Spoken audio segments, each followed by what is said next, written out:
Hi అండి అందరికీ. ఇంకా శ్రావణ మాసం అయితే వచ్చేసింది కదా. మన ఆడవాళ్ళకి ఎంతో నచ్చిన శ్రావణ మాసంలో అయితే లక్ష్మీదేవిని అయితే చాలా అందంగా మంచిగా డెకరేషన్ అయితే చేసుకోవాలనుకుంటాం, చక్కగా పూజ చేసుకోవాలనుకుంటాం కదా. ఇంకా 2 కలర్స్ కాంబినేషన్లో బ్యాంగిల్స్ అయితే తీసేసుకొని ఇలాగా 2 తీసేసుకొని బ్యాంగిల్స్ ముడి అయితే వేసేసుకోవాలి. ఇలాగా ఇటు 5 అటు 5 రెండు ముడి వేసేసుకొని తర్వాత అన్నింటికైతే నాటైతే వేసేసుకున్నాను నేను.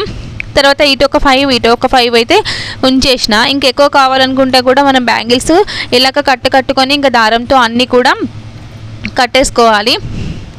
తర్వాత ఇంకా పింక్ బ్యాంగిల్స్ ఉన్నాయి కదా, పింక్ బ్యాంగిల్స్ని కూడా రెండు అయితే తీసేసుకొని ఇంకా ఈ రెండింటికి కూడా ఇలాగ దారం అయితే కట్టేసుకొని ఇంకా ఇవి డిజైన్ లాగా వచ్చేటట్టయితే ఇలా ఒకదాని మీద ఒకటి పెడితే ఒక స్టార్ షేప్ అనేది వస్తుందన్నమాట.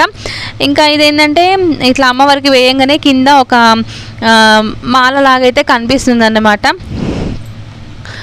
పూలమాల ఎలాగుంటుందో అలాగా మన గాజులతో కూడా ఇలా అందంగా అయితే చేసేసుకోవచ్చు. ఫెవికల్ అయితే తీసేసుకొని ఒకదానిపైన ఒకటైతే పెట్టేయాలి.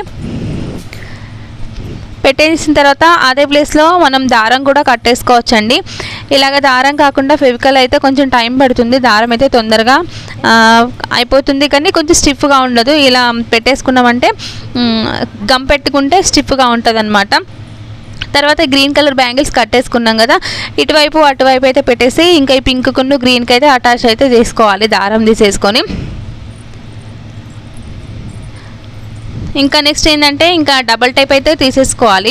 డబల్ టైప్ తీసేసుకొని ఇంకా రెండుగా మనం నాటు వేసిన దగ్గర దారం ఉంది కదా, అక్కడైతే డబల్ టైప్ అయితే అన్నింటికి అంటించేసుకొని ఇంకా మన దగ్గర 1 రూపీ కాయిన్స్ అయినా 2 రూపీస్ కాయిన్స్ అయినా 5 రూపీ కాయిన్స్ అయినా ఉంటే ఇంకా మధ్యలో అతికించుకుంటే చాలా అందంగా కనిపిస్తుంది అన్నమాట.